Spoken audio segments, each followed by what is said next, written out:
This week on Hermitcraft. Welcome to the Hermitcraft recap. My name is Pixel Riffs. Our writer is SlyXP. Captions on this video were provided by Liara. And with a week's worth of videos now out there, it's safe to say Hermitcraft Season 11 is in full swing.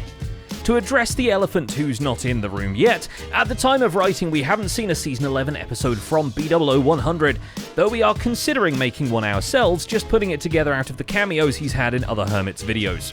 Oh, okay, let's see. You want to go? Let's go, come on now. Yeah, let's go. Before we go putting this man's face on any milk cartons, though, let's remind ourselves that B-Dubs has big ideas, likes to put effort into stylized video production, and has in the past literally injured himself from working too hard on Minecraft videos. What we're saying is, let bro cook. Although don't let that stop you from playing Where's Waldo with the guy as you watch the other Hermits. Since this is week one, the other things that are probably worth reminding you of are, we cover videos Friday to Friday, so anything uploaded on the most recent Saturday or Sunday won't be covered in these recaps. For all we know, B-Dubs has uploaded already, but these things take us time to write and edit together, and it means there's time for hype to happen on the Hermit's own videos before we cover it here. Also, we don't cover live streams, despite all the hilarious moments that come out of those. If some live stream footage makes its way into a Hermit's published episodes, it might occasionally appear here, but part of the joy of them live streaming is the jokes where you really had to be there, and much as we'd love to be there, it'd basically be a full-time job to watch the entire cast stream at all hours of the day and night. But so our watch begins. Let's take a look at all the events and mishaps that occurred on the Hermitcraft server this week. Starting with Tango Tech, because it's really hard to keep quiet about what this man is doing. My wife asked me to blind react to this nefarious guy again. Okay, well, you're making a box. That's fine. A box with a hole in it. Is he gonna put something? What are you gonna put in here? You sick? What is that? Like a little? What are you boiling? You sadistic man. You talented. Oh my God! It works too well. Perhaps the most recognizable projects Tango has made over the past seasons of Hermitcraft have been the Decked Out minigames, full-on roguelike games developed and built within a Minecraft world without any cheats or command blocks, in survival. So, with how big the Decked Out 2 Frozen Citadel became, everyone has been quite curious how he was going to try and upstage himself with Decked Out 3, which he made it really clear is coming this season. Well, one way to do it would be to take out an entire biome within the server limits just for the game alone, because this time the game will be a whole haunted Victorian city filled with monsters, treasure, and secrets. Thankfully, the man has at least listened to the fans' advice and agreed to place the game's build and redstone higher than surface level, just so he doesn't have to spend any time digging the space for it. Worry not, however, Mr. Tech will still spend most of the season in some dank cave, because not only will he be building a custom mountain over the home swamp, he wants to also build a black sky over the town to make sure that the spooky atmosphere will be maintained at whatever time of day on the server proper. Do you see this area? Yeah, my early calculations have me at somewhere in the 400,000 black concrete range. At this point, it's probably too late for him to reconsider building the game in a dimension with a black sky and very little to get in the way of building, because now that someone has nuked the Ender Dragon, the end is free real estate. But this is the closest we've been in a while to a PC port of Bloodborne, so we'd rather not jinx it. Well, It's so beautiful, but there's 3 blocks that drive me up the wall. yeah, you're saying that, but yet guess who's not going to have a video out tomorrow? As you can imagine, a project such as this will need a completely insane amount of resources, so it's great that Zedaf, Skizzleman, and Impulse SV all pledged loyalty to the deck, swearing to help provide whatever blocks and components Tango may need to bring his vision to life. Which is how, I'm guessing, he can already build this beautiful gatehouse as well as all the terrain leading up to it. Though the deep slate and dirt don't fit quite exactly into the round hole in the ground that Impulse already dug up. But far be it from him to not return the favour, so when Zedaf needs an extra gun for his newest custom advancement challenge, the whole deck gang is there to join in. I'm okay, but now the pressure's on. Well, we'll have a mini competition. Speaking of, the custom advancement challenge in question is whether the 4 of them can take down the Ender Dragon while riding a Happy Ghast. This is quite challenging for any player, as Happy Ghasts are remarkably slow flotation devices. To make matters more difficult, you can't just take out all the regeneratory end crystals on the obsidian pillars, since at least a couple of them are always blocked out with iron bars. So the ghastly gang can't just sit there taking pot shots, nor dodging projectiles really, given the glacial pace at which the ghasts move. And then you have to consider actually acquiring the ghasts and getting the bows and convincing the 3 of them to stop shooting Skizzleman. Get So the Hermits have reached the end dimension, and not just Doc M77, who just telefragged himself in there using some cursed redstone game violence. Wells Knight even makes it a point to return to the community stronghold once he got his shulker boxes and elytra to redecorate the portal room, lest it just goes on as a stone brick box for the rest of the season.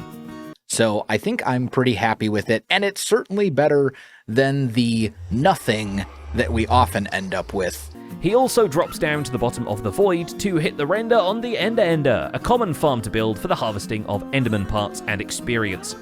So yes, after much community service, it's safe to say that Wells Knight is back from his TCG adventure in the add-on released for Bedrock Edition. His plan for the season is to master a medieval Japan-inspired Asian build style, which, yes, means he is once again building a castle, just this one will have swooshier roofs. For now, he just stops at a starter home for himself and climbs into the attic to sleep, like some sort of yokai himself. It's also not super historically accurate because, but I went with it anyway because it looks good. Another big return is Hypnotized, which is not much of a surprise given he started out with a mining collab with XB Crafted and Cubfan, so we already mentioned him in the last recap. All right, guys, what is the best level for finding diamonds? We're fine. Everything's fine. But now we actually know what his plans for the season are, which are a work in progress actually. He does mention that he wants to build something in the more modern to futuristic range, which admittedly he has some experience with, as his modern suburban house looked super futuristic in front of Wells' medieval castle last season. XB Crafted emerged from that mining trip, still needing some basic supplies, so he goes mining and lucks into a trial chamber. Unfortunately, a brief tangle with some spawners doesn't yield him any keys, and so he decides to come back later when he's better prepared. For now, he has what he needs to build a starter house, with the modern innovation that the walls are mostly made from shelves, which could be a storage hack, or could just be opening himself up to some easily applied graffiti. He also uses shelves to decorate a farm patch under the veranda, but then acknowledges that as the season goes along, he'll probably demolish this house and replace it with whatever grand plans he can figure out. At least for now, it has a portal to hell in the basement. Yeah, this is not the best place to have, right? Anyway, the reason the shelf walls are actually a risky play is that someone has been going around the server with a set of banners painted as the English alphabet and writing 3-letter words in the shelf slots, which has made the Russian on our team giggle uncontrollably for some reason. Luckily, the internet has provided them with plenty acronyms to really deliver their message, though nothing could be as scathing as a single L. How so? I've got banners in my base. This. Yeah. Yeah, everyone did what? Yeah, I think... we got it all in here, too, yeah. I don't think it was you. I think it was Skiz. No, definitely. Skiz is the troublemaker. Skiz wouldn't do it to his own area, though. This is Skiz's area. Oh, so someone... Wait, no, someone's come here and hit you guys. And by someone, we mean Cubfan135, which is how you know he will never run out of banners or stop of his own volition. So yeah, Cub has a sheep farm now, and also a remarkably pink storage building, making his base harder to spot from outside the cherry forest. The most surprising part of his videos, though, has to be him not yet getting an elytra, and instead digging a set of tunnels to interconnect the rivers surrounding his hill and make the spawn area more boat accessible. Though maybe we shouldn't be surprised by the holder of the world record for all minerals digging a bunch. With the canal now constructed and the tunnels created, I feel like we're going to be able to travel around the world a lot better now via boats. The rivers surrounding Joe Hills also needed to be more boat accessible, so it's a good thing Joe's initial plans appear. Oh, sorry, I'll read that again. Joe's initial plan is a pier. 2 piers, in fact, one of which will be host to a full-blown TV production studio because Joe can only tell stories around this campfire for so long before it gets out of control. I was expecting most of the questions to be like, Joe, why did you go to 11 Mexican restaurants yesterday? But instead, most of the questions were, Joe, how did you make this weird roof on the tent there? One of the TV series Joe plans to tackle is set in the Brandon Sanderson universe because the author has claimed his books are unfilmable, which Joe took as a challenge. Considering Rendog already has a magic system figured out, we're not betting on Sanderson. And Joe has already pulled some magic of his own in getting the roof of his tent to look like an actual sloped roof. Although considering the armor stance involved are massive, it does make getting to any of his chests virtually impossible. Anything worth doing's worth overdoing. That's not true, Joe. Most things, then. With a little more armor stand experience and an ad hoc challenge to build the best lobster, Joe absolutely crushes a crustacean who doubles as signage for community resources. And that's not the only visitor to his second pier, as Doc swings by to wonder how Joe Hill's this project really is, Impulse floats in with his traveling bookshop business, and Ijevin sizes it up to see whether the pirate ship has room to park here. In case you were wondering, the dread pirate Ijevin has actually christened his ship now. Thanks to his comments section, the vessel he sails has been named King Sal's Revenge, though Jevin does not smash a bottle against the side, so this court refuses to recognize it. With that, and the decorations for the captain's quarters looking swish, Captain Jevin begins recruiting the crew among the miscreants roaming the streets, by which we mean pillagers and not his servermates. As you may know, the crossbow bandits can actually be made harmless if you can set it up that their crossbow runs out of durability, which is one way to prevent the assorted criminals from mutinying Jevin off the mast. He's had enough of that on his own. So I'm also happy to report that I've only fell off and died twice off the crow's nest. That's pretty big news for me. This is a stark contrast with Azuma Void, who just builds his help by hand. With the copper golems introduced to the game in the latest update, players, but most importantly here, Azuma Void, can force the little copper helpers into sorting their chest storage for them. Which obviously leads to a full episode of X trying to solve item sorting forever, where I'm pretty sure he makes every hopper sorter possible in the game just to merge them into a single storage system with copper friends manning the top shelves. It's all really promising, and I'm very keen to get this area expanded so we can try the other storage module. But that's really just the most basic application of the robots. Azuma wants to use the pathfinding capability of the golems to illustrate the inner workings of the base. Like, for example, golems holding a pickaxe and putting it away into a wall of deep slate looks pretty much like it's smashing the rocks with the tool. So if that golem then picks up some copper and carries it to a different chest, it really does look like it's digging. Never mind that there's redstone putting the items back in the original spots, so the guy is actually in a perpetual cycle of trying to clean up the same items to where they belong. Just like the rest of us in our storage piles, really.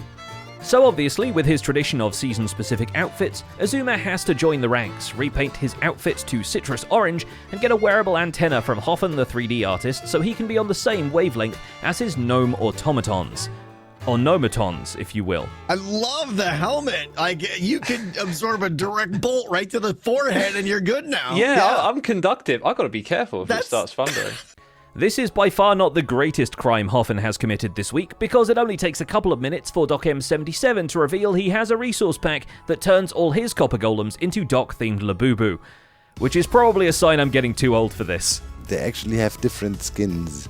So we have Doc Made Boo Boo, we have Doc Robot Arm Boo Boo, and we have just regular Boo Boo. Doc himself is getting too old for the same boring creeper farm designs. So, taking his cues from the technical wizards behind the scenes, he sets up a farm which uses just a single cat teleporting itself to the player in a loop. Combined with Impulse SV's Day 1 Happyghast elevator, this feels like the season where we design theme park rides just for the server's friendly creatures. Boom! There she goes. So the cat constantly teleports up. I have been falling for 30 minutes! And for the hostile ones too. Doc later adds a module that yoinks a creeper out of the farm and uses it to blow up sugarcane. The two farms combined make an unconventional but very effective rocket recipe, which means that when Doc teleports himself back to the end but accidentally breaks the way to teleport home, at least he's got enough fireworks to navigate the end city and get home with some shulker shells. On the way back, he gets to check in with what the rest of the server has been doing, which includes Wells Knight's Enderman farm, Rendog's tower enshrining the Mumho Jumho, and almost joining the queue for Decked Out, although he skips the queue for Tango's Witch farm. Oh, yes!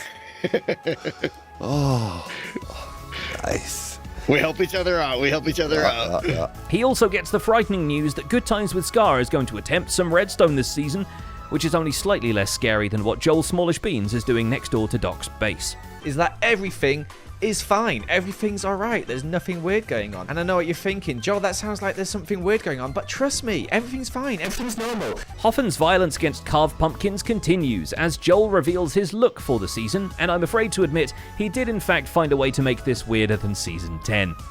Before you think that Ollie the Orion sound is suddenly allowed on the server, I have to specify this is actually still just Joel Beans, but wearing a choice outfit. You may be huffing that this is explained by his build theme for the season, but really that also raises more questions than it answers. It feels wrong to ask why a Hermitcraft member is looking so happy all of a sudden, but around the time the rainbow starts pouring out of the side of the building, you just start wondering those things. We got a bit of rainbow rug to add some colours in, though, which is nice. I sort of like did it a bit squiggly because you can't place signs when there's carpet there. Yeah, I could have done real wool, but I didn't because I'm lazy and carpet's easier. This is the same video as the one that features a leather gathering montage set to heavy metal horse screaming. Gotta give him this, the man has range. It's where he kills the horses. The horse killing is how we know he didn't just get Freaky Friday'd with Gemini Tay, who does a turn just as sudden and reveals her own rebrand. And yes, it's just more reasons for us to do Bloodborne jokes. Is Rendog a werewolf? Is that why they're all doing this? The dark goth attire is actually rather fitting, given Gem reveals that this season she will be in charge of the Nether Hub. In fact, she signed up to make one, so we're really looking forward to seeing what she has in mind. She even starts out making horse roads in the good old overworld, when Etho introduces her to just how satisfying it is to right-click a grass block with a shovel. The two of them establish the pathways between their bases, and she continues the communications to wherever it is Joel lives, even inviting him to use her iron farm. The iron farm that, by the way, she made herself out of the tiger village that will serve as her base for the season. It's better to move out now that the Spawn Town people are starting to see Grian in the sides of her bridge. I mean, I'm going to try and find an ugly angle of your bridge, which will be hard because it's a really nice bridge, all right? It is lovely. I'll go inside. I haven't done it yet. In the same vein, Corrales, the Vacation King, teleports his part of the server to Italy. Ancient Rome, to be precise, so not even the part when they at least had tomatoes. Regardless, we're not here to pretend that the Roman architecture has nothing to mine for builds, and if he could also craft it, well, that would be the game we're playing. His video actually features a whole set of collabs, where he takes the gang through a trial chamber and finds a spider spawner to then turn into a farm. Meaning that after getting hit by every spawner in the game, he still found the energy to kick up the time-lapse machine and build the row of aesthetically accurate houses. Does this look like a Roman?